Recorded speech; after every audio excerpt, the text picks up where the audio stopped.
حضور کے وصال کے بعد جس بندے نے اپنے پروں کے نیچے پوری امت کو سنبھال لیا ہے نا، اس کا نام بھی ابو بکر صدیق ہی ہے۔ ایسے ایسے سنبھال لیا، سب دکھ سب سے زیادہ، لیکن سنبھالا۔ کوئی زکوٰۃ کا منکر پیدا ہو رہا ہے، کوئی ختم نبوت پہ حملہ کر رہا ہے، کوئی کچھ ہو رہا ہے، کوئی کچھ ہو رہا ہے، ابو بکر صدیق نے فرمایا سارے لشکر روانہ کرو۔ جہاں جہاں حضور نے فرمایا تھا جہاد کرو، فرمایا جو ایک رسی بھی زکوٰۃ کی نہیں دے گا وصول کریں گے۔ لوگوں نے کہا حضور حالات بڑے اور طرح کے ہیں، کیسے کام چلے گا؟ حضرت عمر جیسے دلیر بندے بھی کہنے لگے جناب یہ نظام کیسے چلے گا؟ تو ابو بکر صدیق فرمانے لگے عمر تجھے تیری ماں روئے، تو بڑے مضبوط مزاج کا تھا، یہ مجھے کیا پیغام دے رہا ہے؟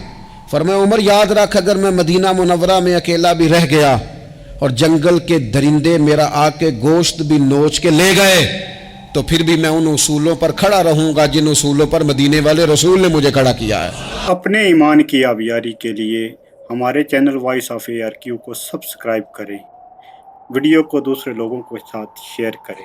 یہ ان کے ایمان کا نتیجہ ہے کہ وہ اپنی نرمی کی وجہ سے، حضرت عبداللہ ابن عمر رضی اللہ تعالیٰ عنہ کا جو غلام نفل زیادہ پڑھنے لگ جاتا نا، عبادت زیادہ کرتا، تو حضرت عبداللہ ابن عمر اسے آزاد کر دیتے۔ اب غلاموں نے طریقہ بنا لیا، جس کو آزاد ہونا ہوتا وہ ذرا نفل زیادہ پڑھتا، آپ آزاد کر دیتے۔ ایک دن آپ کے بیٹے کہنے لگے حضور یہ آپ کو دھوکہ دیتے ہیں،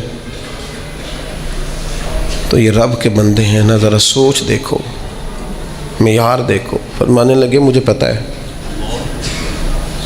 میں جانتا ہوں، مجھے خبر ہے ان کی کمزوریوں کی۔ تو حضور پھر آپ کو پتہ ہے کہ یہ دکھانے کے لیے کچھ دن نفل پڑھتے ہیں اور بعد میں چھوڑ جاتے ہیں تاکہ آپ سے وہ انعام لے لیں، آزاد ہو جائیں؟ فرمایا مجھے پتہ ہے۔ تو حضور پھر فرمایا رب کے نام پہ دھوکہ دیتے ہیں نا، ہم تیار ہیں دھوکہ کھانے کے لیے۔ کوئی تیرے نام پہ دھوکہ دے نا تو تیار ہیں۔ طبیب کو پتہ چل گیا ہے یہ ٹھیک کیسے ہوگا، اب وہ تیرے نام سے دوائیاں دیتا ہے، اسے خبر ہے نا اس کے نام پہ دھوکہ دیتے ہیں، تو بسم اللہ آئے نا، تیار ہیں دھوکہ کھانے کو۔ تو میرے عزیز مزاج کی نرمی، اس کے لہجے کا خوبصورت ہونا بتاتا ہے کہ وہ بیچارہ نرم دل ہے، وہ انکار ہی نہیں۔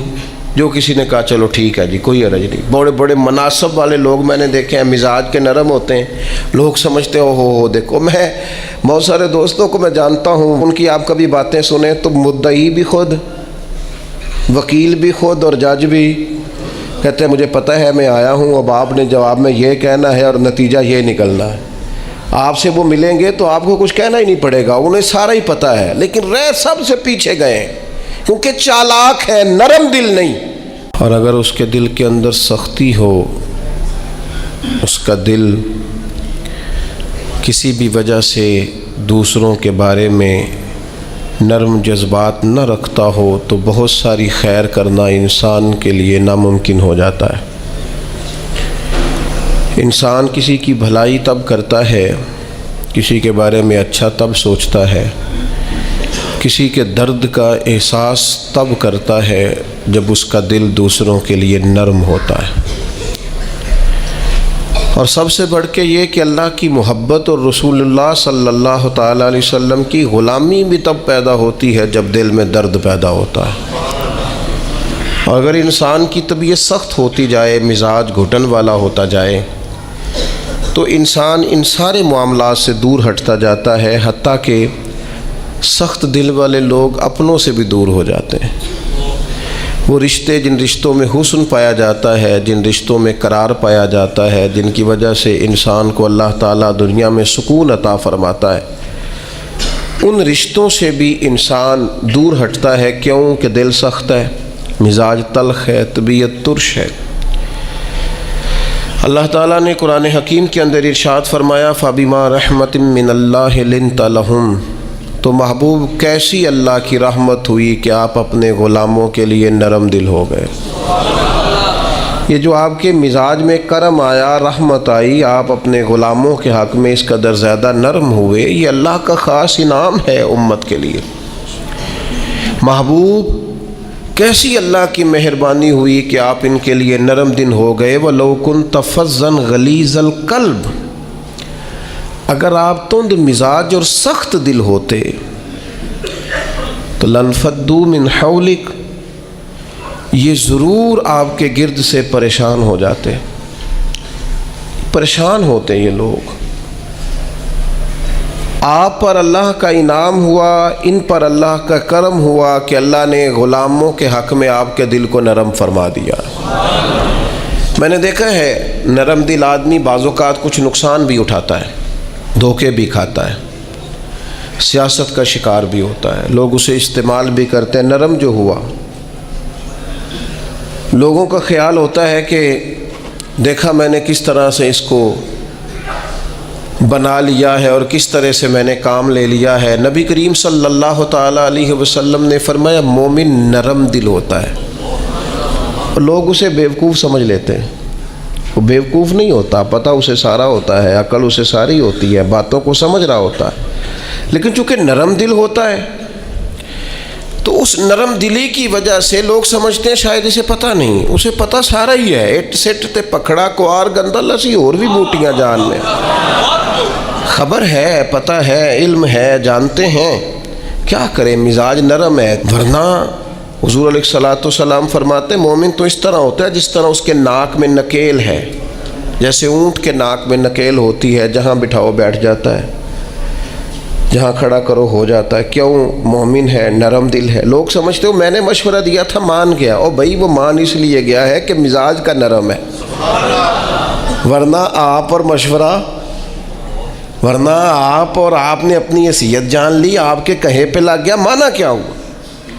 وہ تو مزاج میں نرمی ہے، طبیعت میں نرمی ہے. آپ یقین کریں کچھ لوگوں کو 1.5 منٹ میں یاد کرایا جا سکتا ہے کہ آپ کیا کہہ رہے ہیں، انہیں سمجھایا جا سکتا ہے، انہیں 1 منٹ میں بتایا جا سکتا ہے کہ آپ چالاکی کر رہے ہیں، آپ تیزی دکھا رہے ہیں، آپ کی حیثیت کیا ہے. لیکن کیوں نہیں ایسا ہو سکتا کہ اللہ نے کامل مومن بنایا ہوتا ہے. بعض لوگ ان کے مزاج میں نرمی ہوتی ہے، اللہ کی عطا ہوتی ہے، سب پتہ ہوتا ہے، لیکن وہ جانتے بوجھتے ہوئے اگر چشم پوشی کریں، پردہ پوشی کریں تو یہ تیری چالاکی کا کمال نہیں، یہ ان کے ایمان کا نتیجہ ہے کہ وہ اپنی نرمی کی وجہ سے. حضرت عبداللہ ابن عمر رضی اللہ تعالیٰ عنہ کا جو غلام نفل زیادہ پڑھنے لگ جاتا نا، عبادت زیادہ کرتا، تو حضرت عبداللہ ابن عمر اسے آزاد کر دیتے.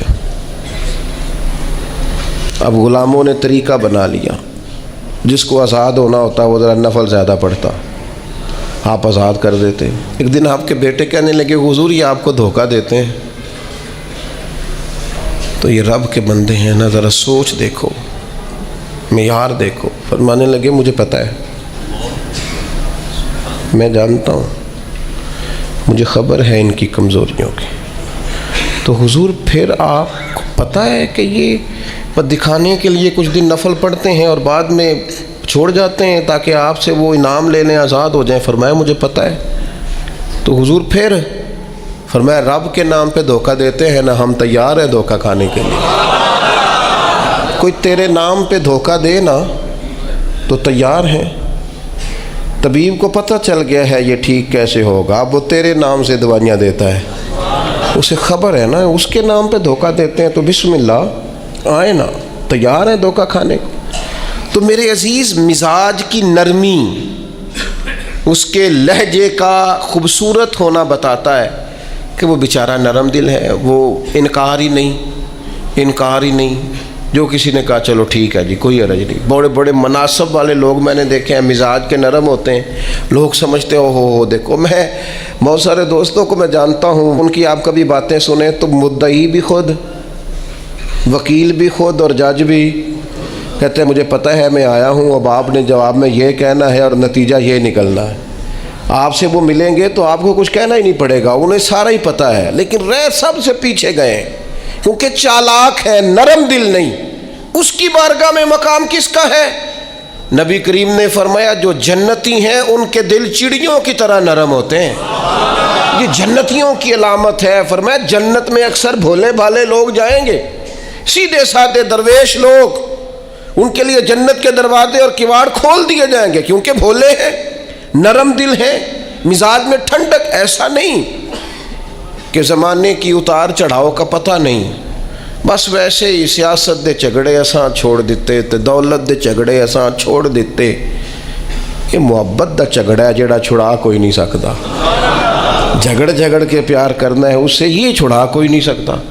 تو یاد رکھیں کہ مزاج میں نرمی لائیں، لیکن آج میں دیکھتا ہوں طبیعت میں نرمی نہیں لوگوں کے، احساس نام کی چیز نہیں۔ میرے سے میری زندگی شروع ہو کر میرے اوپر میری زندگی ختم ہوتی ہے۔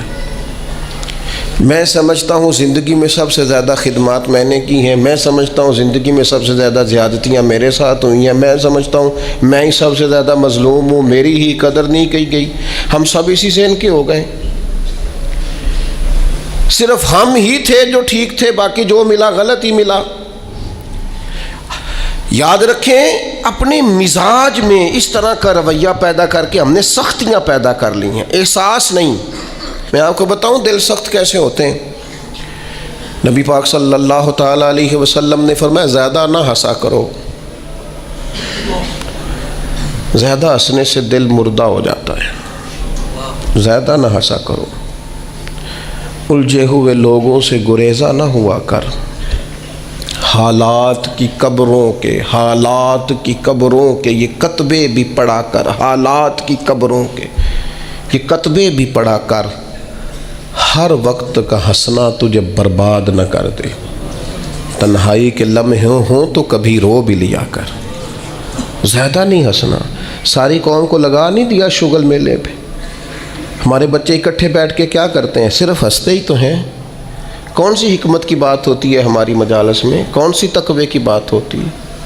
ساری زندگی شغل میلہ بنا لیا ہم نے۔ یہ دل سخت کرتا ہے ہنسنا۔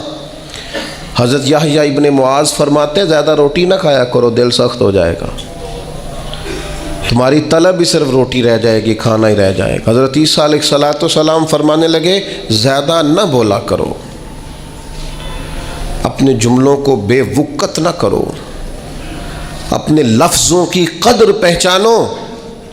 جو لوگ زیادہ بولتے ہیں ان کے دل سخت ہو جاتے ہیں۔ آپ کی باتیں تھوڑی ہوں، معنی خیز ہوں، حکمت امیز ہوں، تھوڑے جملے ہو، جچی تلی نپی شستہ شائستہ گفتگو ہو، وہ کیا کرے گی؟ وہ دل کو نرم کرے گی۔ لیکن بہت باتیں کرنا نتیجتاً انسان کے دل کو، یہ تو بدگمانیاں ہوتی ہیں نا، بدگمانیاں یہ دلوں کو سخت کر دیتی ہیں۔ ہم جو برا سوچتے ہیں نا، لوگوں کے بارے میں بری رائے رکھتے ہیں، تو آہستہ آہستہ ہم جس کے بارے میں برا سوچتے ہیں پھر اسے اپنا دشمن سمجھنے لگتے ہیں، ہمارا دل اس کے حق میں سخت ہونے لگتا ہے، حتیٰ کہ وہ آدمی مصیبت میں مشکل میں آئے تو معاذ اللہ ہمارے دل کو تسکین پہنچتی ہے کہ دیکھو نا ہمارا دشمن تھا، حالانکہ دشمن مرے تو خوشی نہ کریے، سجنا بھی تے مر جانا ہے، سجنا بھی تے مر جانا ہے، ڈیگر تے دین آیا ہے محمد، اوڑک نو ڈوب جانا ہے۔ میرے عزیز یہ بہت بدگمانیاں، بہت ایک پڑھا لکھا نوجوان ایک دن آیا اور ایم فل کر رہا ہے بچہ، تو وہ اماں نے باتیں اس طرح کی بتائی ہیں کہ وہ سارا ماحول ہی گڑبڑ کر دیا۔ وہ کہنے لگی جادو کرا کے، تویز کرا کے ہماری چچی نے اور ہماری فلاں نے اور ہمارے فلاں نے ہمیں آگے بڑھنے ہی نہیں دیا۔ پڑھا لکھا نوجوان ہے اور وہ یہیں تک الجھا ہوا ہے۔ کیا مذاق کرتے ہیں آپ؟ اس طرح بھی ہوتا ہے، اس طرح بھی قوم میں۔ اور وہ بیچارہ یعنی چچی کو دشمن توڑی نہ ہوتی، چچا باپ کی جگہ ہوتا ہے، لیکن اس کا لہجہ اتنا غلط تھا اپنی چچی کے حق میں کہ وہ اس طرح کے پڑھے لکھے نوجوانوں کو یہ جملے زیب نہیں دیتے۔ ہمارا عجیب انداز ہے، ہم نے اپنے بچوں کے ذہن پکے کر دیے۔ تم نے بڑا آگے جانا تھا، تویزوں کی وجہ سے پیچھے رہ گئے۔ تو یہ جو جتنے لوگ چلے گئے انگریز ٹیکنالوجی بنا گئے اور کہاں سے کہاں پہنچ گئے، ان کو تویز ہی نہیں ملا میرا خیال ہے کوئی کرانے کے لیے، وہ نکل گئے آگے اور ان کو تویز ہوتے رہے۔ کیا مطلب آپ قوم کو کہاں کھڑا کرنا چاہتے؟ بدگمانیاں، دل سخت ایک دوسرے کے لیے۔ مہربانی کریں ذرا تھوڑا سا واپس آئیں اپنی اصل زندگی میں، جو اسلام نے سکھایا ہے اس پر غور کریں۔ یہ جو غیبت ہوتی ہے نا، چغلی سے بھی دل سخت ہوتے ہیں۔ آپ کا خیال ہوتا ہے میں نے تو کچھ بھی نہیں کیا، کسی کے خلاف تھوڑی سی بات کی ہے، وہ جس کے خلاف آپ نے تھوڑی سی بات کی ہے نا، جس کے سامنے کی ہے اس کا دل ہو گیا سخت۔ اس کے دل میں اس کے بارے میں گھٹن پیدا ہو گئی ہے، وہ کبھی نرم نہیں ہوگا۔ کیوں غیبت کو اتنا زیادہ سخت ناپسند کیا گیا؟ فرمایا غیبت کرنے والا جنت میں نہیں جائے گا۔ غیبت تو زنا سے بھی زیادہ گندی چیز کا نام ہے۔ کیوں اتنا زیادہ ناپسند کیا دین نے؟ اس لیے کیا کہ یہ دلوں کو سخت کرتی ہے، محبتوں کی مخالف ہے، انسان کی طبیعت ایک دوسرے سے دور ہو جاتی ہے۔ لیکن ہمیں تو مطلب 2 4 5 بندوں کی غیبت کرے نا تو گپ شپ کا مزہ ہی نہیں آتا۔ تھوڑا سا واپس آئیں، اپنی روحانی زندگی کی طرف آئیں، للہیت کی طرف آئیں، خیر دیکھیں خیر کتنی ہے اس امت میں۔ غیبت کرنے سے ہمیشہ طبیعتیں سخت ہوتی ہیں، بندہ ایک دوسرے سے دور ہوتا ہے۔ اور آپ کسی کے بارے میں خیر کا جملہ کہیں، جس وقت آپ جملہ کہہ رہے ہوتے ہیں اسی وقت ہی اس بندے کی محبت دل میں جگہ پکڑ رہی ہوتی ہے، اسی وقت ہی وہ جگہ پکڑتی ہے جب آپ کسی کی تعریف کرتے ہیں، عمدہ اور خیر کے لفظ بولتے ہیں۔ اسی طرح یہ جو مال کی محبت ہے نا، ہرس، ہوس، لالچ، یہ بھی دل کو سخت کرتی ہے۔ جب لوگوں کو بندے نہ نظر آئیں، صرف پیسے نظر آئیں، پھر طبیعت سخت ہو جاتی ہے۔ مال ایک ایسی خطرناک چیز ہے، اگر یہ لالچ اختیار کر جائے، ہرس اور ہوس اختیار کر جائے، پتہ ہے حال کیا ہوتا ہے؟ ایک تو یہ ہے کہ عام چیزوں میں ملاوٹ، یہاں تک حالات خراب ہوتے ہیں کہ لوگ دوائیاں ملاوٹ والی بیچنی شروع کر دیتے ہیں۔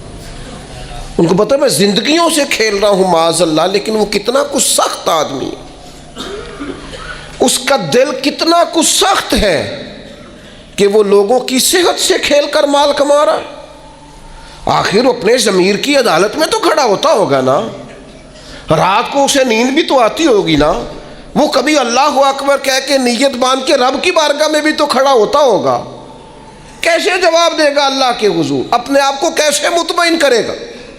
اتنا سخت ہو گیا ہے کہ لوگوں کی زندگیوں سے کھیلنے لگا ہے، مال کی محبت میں، ہرس میں، ہوس میں، اتنا دل سخت ہو گیا۔ یہ چیز سخت کرتی ہے دل کو۔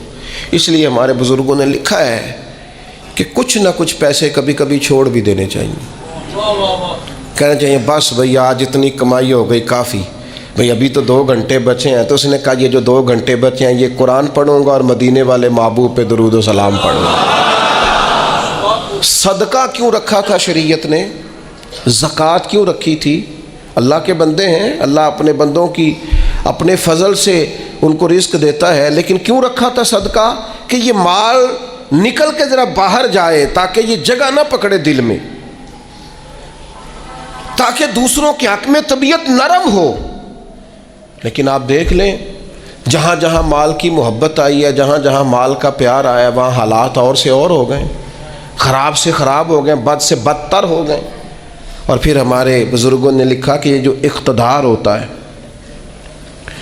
اس میں بھی بہت سخت ہو جاتے ہیں لوگ۔ چلے دعا مانگنے لگا ہوں، آمین کہنا، اللہ کرے میری قوم جاگ جائے، آمین تو کہتے ہیں۔ میں پہلے بھی کہتا رہتا ہوں، پھر کہہ رہا ہوں، کبھی آپ سوچیں گے، ایک وقت آئے گا کہ سوچیں گے بھلا ہم کیا کہا کرتے تھے۔ ہم اس دور میں تبلیغ کر رہے ہیں جس دور میں سوتوں کو نہیں جگانا پڑتا۔ ہماری مشکل یہ ہے کہ ہمیں جاگتوں کو جگانا پڑتا ہے، جاگتے لوگوں کو جنہیں سارا پتہ ہے، شعور ہے، عقل ہے، ان کو جگانا پڑ رہا ہے۔ ہم زیادہ مشکل میں۔ میرے عزیز، اقتدار کی جنگ لوگوں کو سخت کر دیتی ہے، یہ یاد رکھنا۔ کرسی پر پہنچنے کے لیے لوگ کچھ نہیں دیکھتے۔ اقتدار کی خاطر لوگوں نے حد نہیں کر دی دنیا کو قتل کرنے والی۔ بم مارتے وقت سوچا کبھی انہوں نے کہ کتنی ماؤں کی گود اجڑے گی، کتنے بچے یتیم ہوں گے، کتنی عورتوں کا سہاگ اجڑے گا؟ انہیں غرض نہیں تھی، وہ تہ و بالا کرتے گئے بستیوں کو، اجاڑتے گئے آبادیوں کو۔ خدا کرے کہ یہ قوم سمجھے، اقتدار کے لیے لوگوں نے، بیٹے نے باپ کو قید کر دیا، باپ کو کہ میری باری نہیں آنے دیتا۔ پڑھیں آپ تاریخ اٹھا کے، اقتدار کی خاطر بھائی نے بھائی کو قتل کیا کہ یہ میرے رستے کی رکاوٹ بن رہا ہے۔ آپ کیا سمجھتے ہیں کہ استعمال نہیں کیا جاتا آپ کو اور ہمیں؟ لوگوں نے اپنے رستے میں آنے والے سگے خون کے رشتے کاٹ کے رکھے، اتنے سخت ہو گئے لوگ، صرف اقتدار چاہیے تھا۔ اور میرے رسول پاک صلی اللہ تعالیٰ علیہ وسلم نے صحابہ سے فرمایا کسی قوم میں جہاد کے لیے جب جانا نا تو وہاں جو سرسبز درخت ہوں وہ درخت نہ کاٹنا، وہاں کے فصلیں نہ تباہ کرنا، عورتوں اور بچوں پر اور بوڑھوں پر جب تک ہتھیار نہ اٹھائیں حملہ نہ کرنا۔ کیوں کہ اسلام جو جنگ کرتا ہے وہ جنگ بھی اللہ کے دین کی حکومت قائم کرنے کے لیے کرتا ہے۔ انسانوں کے اقتدار کی جنگ نہیں ہوتی کہ فلاں کو مسلط کرنا ہے تو فلاں کو مسلط کرنا۔ اقتدار کا مزاج ہی یہ ہے، حکومت ہی کر رہا تھا نا ہلاکو خان، ایک کرسی چاہیے تھی نا،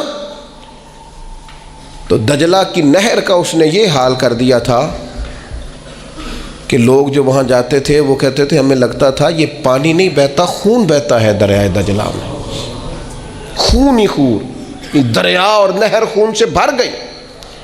اور انسان کی کھوپڑیاں کاٹ کے، یہ ہم نے بھی یہاں مینار بنایا ہے تو ایک ترتیب ہے کہ اتنا اونچا مینار چلا گیا، انسانوں کی کھوپڑیاں کاٹ کے اس نے کہا ان کا مینار بناؤ۔ کیوں؟ مجھے حکومت کرنی ہے، لوگوں کے دلوں میں رعب ڈلے گا، نہ سمجھ آئے تمہیں، اور ابھی بھی خبر نہ پتہ چلے کہ لوگ اقتدار کے لیے کیا کرتے ہیں۔ آؤ پھر تمہیں دمشق کے بازار میں لے چلوں، حسین ابن علی کا سر نور، آج اگر سب کو پتہ ہے کہ یہ جنتی جوانوں کے سردار ہیں تو شمر کو نہیں پتہ تھا، عبید اللہ ابن زیاد کو نہیں پتہ تھا، یزید کو نہیں پتہ تھا، لیکن حسین ابن علی کا سر انور نیزے کی نوک پہ چڑھ گیا اور دمشق کی گلیوں میں وہ پھرایا گیا۔ کیا چاہیے تمہیں؟ تم نے اولاد رسول ہی ساری شہید کر دی، حضور کے جگر پارے تڑپا دیے، آخر کیا چاہیے تھا؟ تو پلٹ کے دیکھ لو تو جنگ کرسیوں کی نکلی، کسی کو کوفے کی گورنری چاہیے تھی، کسی کو رے کی حکومت چاہیے تھی، کسی کو حمص کا صوبہ چاہیے تھا، کسی کو دمشق کی حکومت چاہیے تھی، کوئی پورا اقتدار چاہتا تھا۔ اقتدار کے اس نشے میں تو رسول اللہ کی اولاد آئے تو لوگ نہیں دیکھتے تو تیرے میرے بچوں کو دیکھیں گے، ہماری اولادوں کو دیکھیں گے۔ پتہ نہیں کب شعور کی آنکھیں کھولو گے، پتہ نہیں کب سوچو گے، کب سمجھو گے، کس وقت چیزوں پر غور کرو گے۔ اقتدار کی جنگ میں تو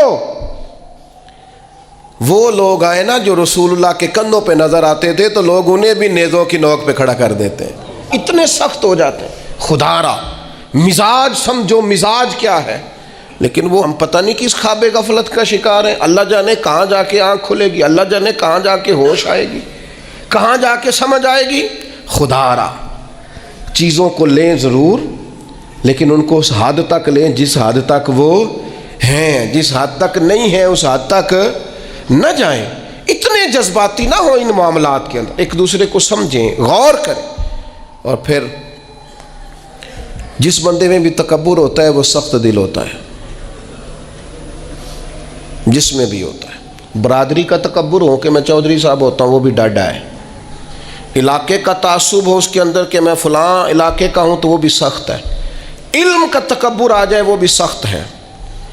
اس کو یہ پتہ ہو کہ میری بڑی پذیرائی ہے اور مجھے بڑی دنیا جانتی ہے اور میں بیٹھ جاؤں تو پھر بھی بڑی بات رش ہوتا ہے، اور میں چلوں تو وہاں بھی اللہ ماشاءاللہ خدا معاف کرے تکبر آتا ہے۔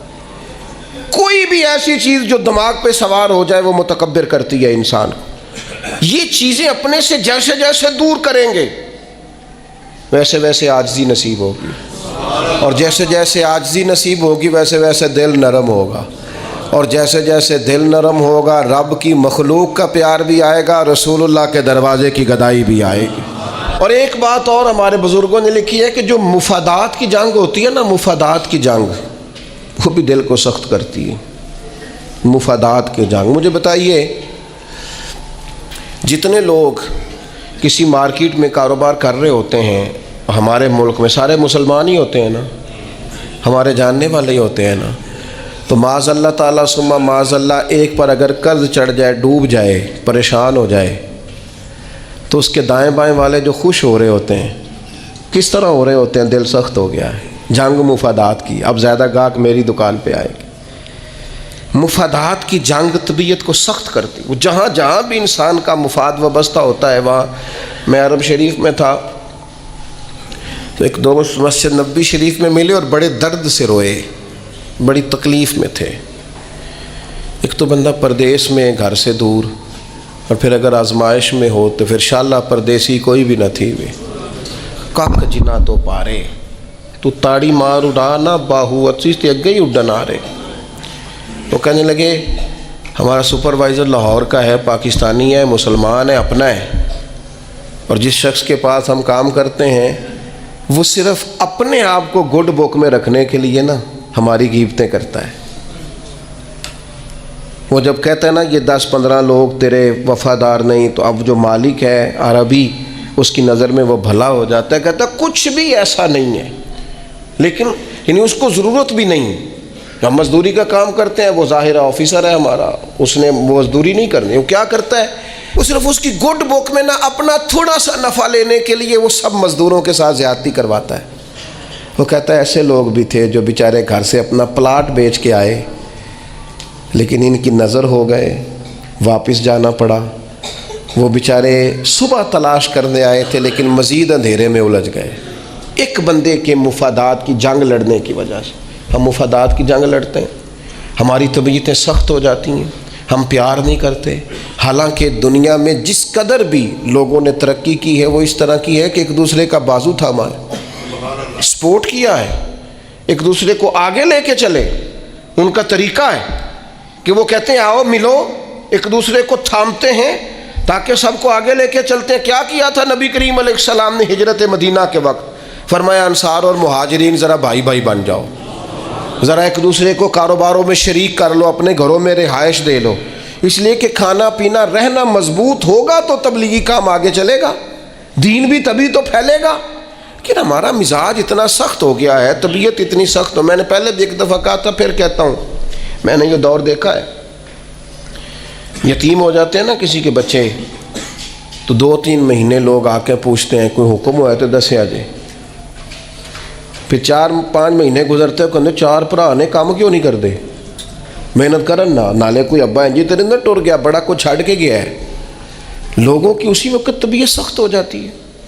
اور بعض باتیں آپ کو ایسی بھی سننی پڑتی ہیں کہ وہ کلیجہ کاٹ کے لے جاتی ہیں کہ یار یہ تو بات ہی نہیں تھی جو انہوں نے کر دی.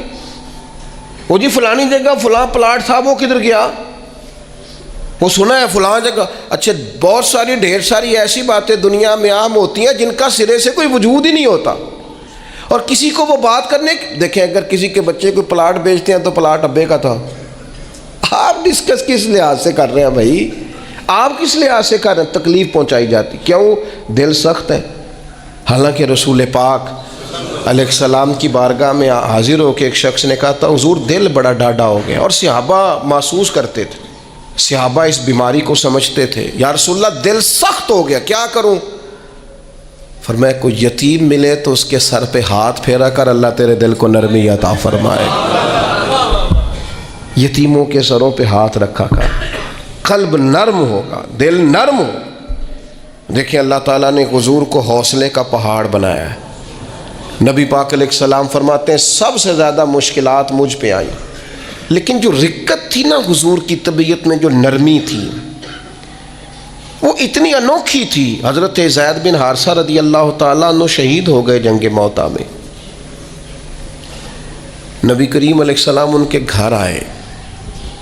حضور صبر کا درس دینے والے, 500 کے قریب کم و بیش احادیث و آثار آپ کو ملیں گے صبر کے عنوان پر, 100 کے لگ بھگ آیات ملیں گے. حضور صبر کا درس دینے والے. لیکن کریم ان کے گھر گئے, ان کی بیٹی سرکار کے سامنے حاضر ہوئی تو بیٹی باپ کی یاد میں رو پڑی. حضرت سعد بن عبادہ کہتے میں بھی حاضر تھا, بیٹی روئی تو حضور بھی رو پڑے. میں نے عرض کی حضور آپ بھی روتے ہیں, یہ آنسو آپ کے بھی نکل آئے؟ تو حضور فرمانے لگے یہ ایک محبت کرنے والے کے لیے اظہار محبت ہے. یہ جو آنسوؤں کا نکل آنا, یہ جو دل کا نہ, بلکہ حضرت سعد ابن عبادہ ایک دفعہ بیمار ہو گئے تھے, تو نبی کریم ان کو بیماری میں دیکھنے گئے تو ان کو بیمار دیکھ کے حضور رو پڑے. یار یہ حالت ہو گئی ہے اس کی, یہ نرم دلی نبی کریم کی رقت قلبی، حضور کے قلب اطہر پر جو نرمی ہے، سخت نہ ہو، ڈاڈی زندگی نہ گزارو۔ اشداء علی الکفار، کافر کے لیے سخت ہوں گے، رحماء بینہم، آپس میں تو مہربان رہ کے وقت گزارنا۔ اپنے اپنے دل سے پوچھو، بڑے ٹیسٹ کراتے ہو، بڑی ایکو کراتے ہو اور بڑے کچھ کراتے پھرتے ہو، کبھی کبھی یہ بھی دیکھا کرو ڈاڈا کتنا ہو گیا ہے، معاف کیوں نہیں کرتا، اسے پیار کیوں نہیں آتا، اسے رونا کیوں نہیں آتا، اس میں درد کیوں نہیں پیدا ہوتا۔ یہ بھی تھوڑا سا دیکھا کرو کہ اس کا معیار اس حوالے سے اتنا سخت کیوں ہو گیا ہے، اس میں نرمی نہیں آتی، کسی کے لیے تڑپتا ہی نہیں، وہ بھی کوئی دل ہے کہ دل ہو اور تڑپ ہی نہ ہو۔ اپنی طبیعت پر غور کریں، مزاجن سخت نہ بنیں، تلخ نہ بنیں، کسی کے بارے میں بھی سوچیں، کسی اور کا بھی احساس کریں، کسی اور کے بارے میں بھی غور کریں۔ آپ کا دل کسی کے لیے بھی دھڑکنا چاہیے، اپنی ذات سے شروع ہو کے اور اپنی ہی ذات پر چیزوں کو ختم کر لینا، یہ کیا دانش مندی ہے؟ عزیز کہیں تو نرم ہونا، کہیں تو مہربانی کرے نا۔ نبی پاک علیہ الصلوۃ والسلام نے منع فرمایا جانور کے منہ پہ نہ مارنا، جانور کو باندھ کے نہ مارنا۔ حضور علیہ الصلوۃ والسلام گزر رہے تھے تو ایک آدمی بکرا ذبح کرنے لگا، اس کے سامنے چھری تیز کر رہا تھا، فرمایا 2 موتیں دینا چاہتے ہو، اسے سائیڈ پہ کر کے چھری تیز کرو اور تیز چھری کے ساتھ ذبح کرو تاکہ اسے تکلیف کم ہو۔ تو جو دین آپ کو کہتا ہے جانوروں سے بھی حسن سلوک کریں، وہ اگر مزاج اس طرح کا بنا لیں گے نا، میں دوستوں سے کہا کرتا ہوں، ہمارے بچے ان سے پوچھے نا بڑے ہو کے کیا بنیں گے، وہ کہتے ہیں میں نے ڈاکٹر بننا ہے اور مخلوق کی خدمت کرنی ہے۔ پھر وہ ڈاکٹر تو بن جاتے ہیں پر اگلا لفظ بھول جاتے ہیں، پھر وہ کہتے ہیں میرے پیسے بڑے لگے ہیں ڈاکٹر بنتے، پہلے وہ وصول کروں گا۔ نیا ایس ایچ او بھرتی ہوتا ہے، وہ کہتا ہے میں پولیس میں جاؤں گا، آفیسر بنوں گا، پھر میں انصاف کروں گا، پھر وہ پولیس میں تو چلا جاتا ہے، لیکن اسے یاد آ جاتا ہے کہ جی لوگ تو جھوٹے پرچے بڑے کٹواتے ہیں، جی آپ چھوڑیں، آپ نے یہ شرط رکھنی تھی پہلے دعویٰ کرتے وقت۔ آپ اگر لوگوں کو دیکھ کے نیکی کریں گے پھر تو گئے کام سے، نیکی تو جب بھی کرنی ہے رب رسول کی بارگاہ کو پیش نظر رکھ کے کرنی، اللہ کی رضا کے لیے کام کرنا ہے، لیکن وہ مزاج ہی نہیں، وہ ہماری طبیعت ہی نہیں۔ میں آپ سے عرض کرتا ہوں صرف اور صرف دلوں کو نرم کرنے کی طرف توجہ دیں۔ احساس اگر پیدا ہو جائے نا، احساس، تو پھر معاملات بڑے بہتر رہتے ہیں۔ مشکلات آتی ہیں لیکن دل کو سخت نہیں کرنا، طبیعت کو کبھی بھی گھٹن والا نہیں بنانا، دل نرم ہونا چاہیے، ٹھنڈا ہونا چاہیے۔ اقبال کہنے لگے دل بیدار پیدا کر، دل بیدار پیدا کر، کہ دل خوابیدہ ہے جب تک نہ تیری ضرب ہے کاری نہ میری ضرب ہے کاری۔ اور پھر اقبال فرمانے لگے دل بینا بھی کر خدا سے طلب، آنکھ کا نور دل کا نور نہیں۔ کہتے تو آنکھوں سے تو دیکھتا ہے پر تیرا دل اندھا ہے، اگر دل کی آنکھوں سے دیکھے گا تو پھر تجھے لوگوں کے درد کا احساس ہوگا۔ دل بینا بھی کر، دیکھنے والا دل پیدا کر، دل بینا بھی کر خدا سے طلب، آنکھ کا نور دل کا نور نہیں۔ اللہ تعالی ہمیں سمجھنے کی توفیق دے۔ ذرا گنجائش نہیں، ہم یہاں سے مضبوط لوگ ہیں، یہاں سے ذہنی بلندی، ذہنی پختگی، یہ حسن ہے زندگی کا۔ یہ کیا بات ہوئی، پرسوں فیصلہ کوئی اور تھا، سویرے پروگرام کوئی اور بن گیا، کل فلانے کا مرید تھا، آج مجھے فیض نہیں ملا، ادھر جا رہا ہوں، پرسوں فلانے کو استاد بنا بیٹھا تھا، آج میرا پروگرام بدل گیا ہے، کل میری سوچیں اور تھیں، آج میری سوچیں اور ہیں۔ جو قوم ساری زندگی تعین ہی نہ کرے وہ کام کیسے کرے گی؟ جو رستے کا آغاز ہی نہ کرے وہ منزل پر کیسے پہنچے گی؟ تو کمزور باتوں سے نکلیں، بزدلانہ سوچوں سے باہر آئیں، طے کریں زندگی میں یہ کچھ ہم نے کرنا ہے۔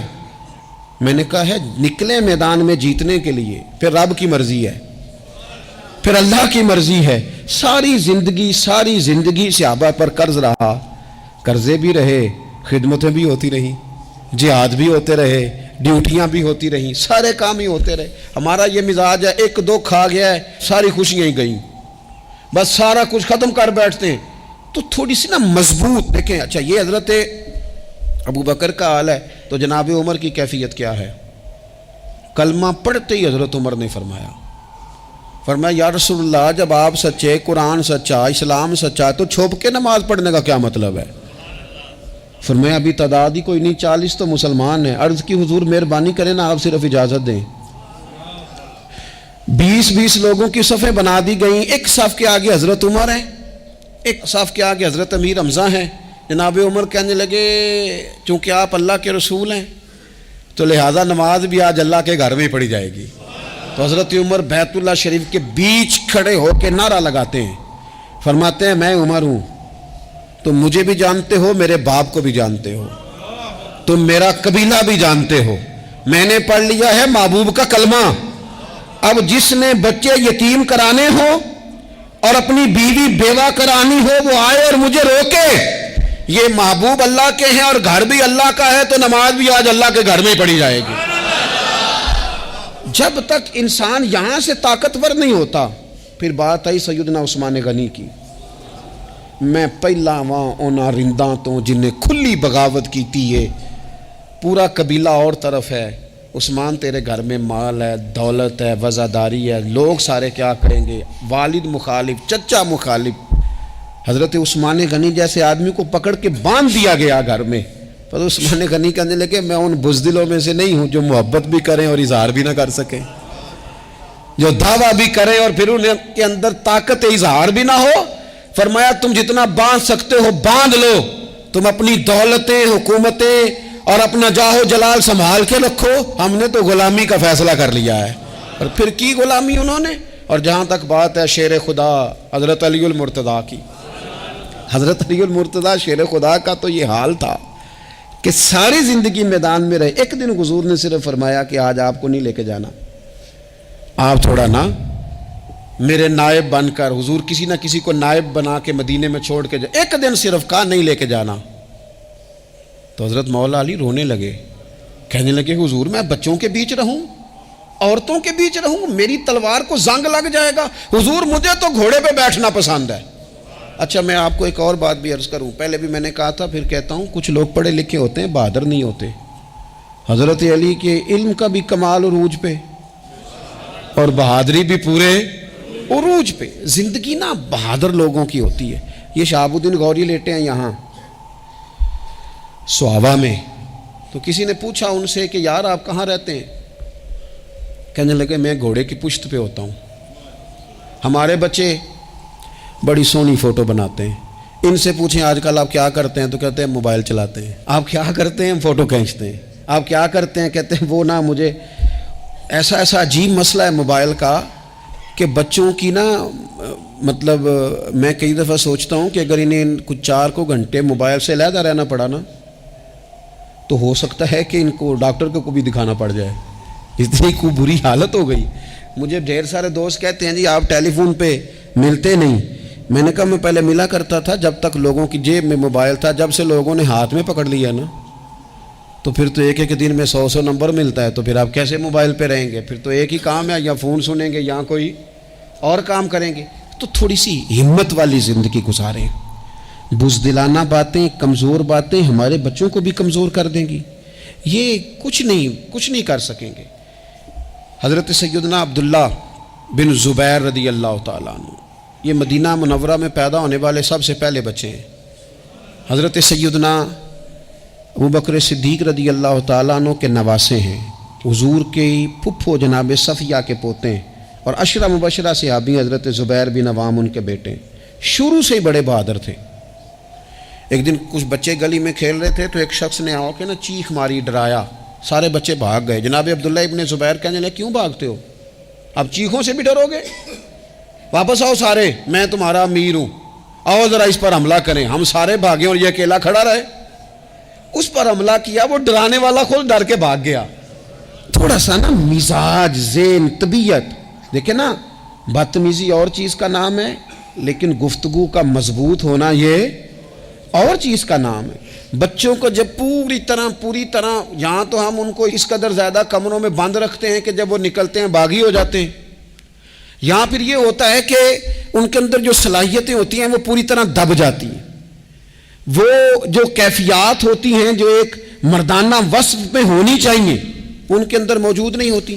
اقبال کہتے ہیں آئین جواں مرداں حق گوئی و بے باکی، اللہ کے شیروں کو آتی نہیں روباہی۔ اور یہ جو سہمے سہمے دوست ہیں نا، بالخصوص غریب طبقے سے، ان سے میں عرض کروں گا کبھی کسی کی گاڑی دیکھ کر مرعوب نہیں ہونا، کبھی کسی کے مہنگے کپڑوں کے روب میں نہیں آنا، کبھی نہیں۔ حالات کے سہمے ہوئے لوگوں کو بتا دو حالات بدل جاتے ہیں، ایک جیسے نہیں رہتے۔ کبھی کمزور نہ پڑیں اور جگہ جگہ اپنے دکھ بھی نہ بتائیں، جگہ جگہ اپنے دکھ نہ بتائیں، ہمت کریں، ہمت کریں۔ وہ ایک شاعر نے کہا تھا کہ با ہمت لوگ کبھی ہارا نہیں کرتے، یا وہ جیت جاتے ہیں یا کچھ سیکھ جاتے ہیں۔ وہ نا میدانوں میں رہتے ہیں، کمزور نہ پڑیں۔ یہ جو اتنا لمبی لسٹ بن گئی ہے نا، اتنی لمبی لسٹ مانگنے والوں کی، اتنا لمبی فہرست ہو گئی ہے ہر سگنل پہ، ہر چوک میں، ہر رش والی جگہ پہ، یہ بتاتی ہے کہ لوگ اس کو آر ہی نہیں سمجھتے، کمزوری نہیں سمجھتے، طاقت والا مزاج۔ حضرت عمر بہادر تھے تو بہادر لوگوں کو پسند بھی بڑا کرتے تھے۔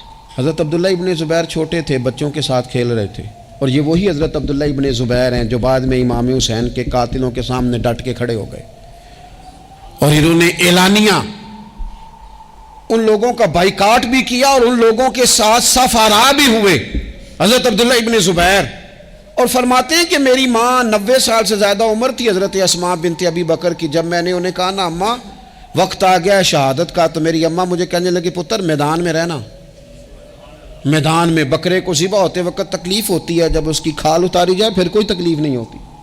ایسے ہی کمزور نہ پڑنا۔ ہمارے ہاں تو لوگ کہتے ہیں نا پتر اندروں کنڈی لے لا، ساڑی نہیں لڑائی، وہ جب ہمارے گھر آگ آئے گی پھر اسے ہم بند کریں گے، ابھی نہ تو بالکل باہر نہ نکلنا۔ کیسے قوم آگے بڑھے گی؟ جرتیں کیسے پیدا ہوں؟ اور جو کچھ کہہ نہیں سکتے وہ منوائیں گے کیسے؟ جو بات کرنے کی طاقت نہیں رکھتے وہ اپنا منوائیں گے کیسے؟ حضرت عبداللہ ابن زبیر رضی اللہ تعالیٰ عنہ اپنے دوستوں کے ساتھ گلی میں کھیل رہے تھے، جناب عمر فاروق آ گئے۔